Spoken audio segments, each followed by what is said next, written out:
আসসালামু আলাইকুম। তো আমরা যেভাবে মুরগিগুলার ভ্যাকসিন দিয়ে থাকি সেইটা আজকের ভিডিওতে একদম সম্পূর্ণ দেখাবো। তো ভিডিওটা অবশ্যই শেষ পর্যন্ত দেখবেন।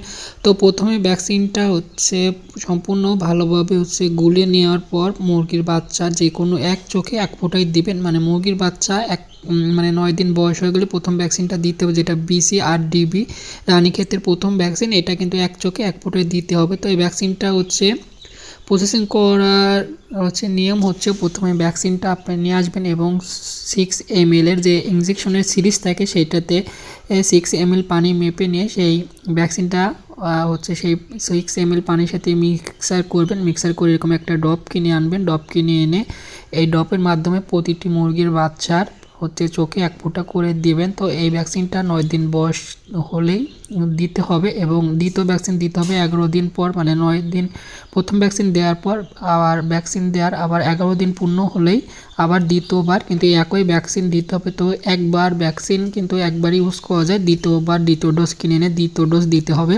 তো একই ভ্যাকসিন কিন্তু মিক্সার করার পর কিন্তু দ্বিতীয়বার দেওয়া যায় না। আর এই একটা ভ্যাকসিন কিন্তু 100টা মুরগির দেওয়া যায়। তো আপনার যদি বাসায় কিছু মুরগি থাকে, কিছু মুরগির জন্য নিয়ে এসে দিতে পারেন। তো এই ভ্যাকসিনগুলো দিলে মুরগির রানীর ক্ষেত্রে আর কোনো সমস্যা হয় না, ইনশাল্লাহ বাচ্চাগুলো খুবই সুস্থ থাকে।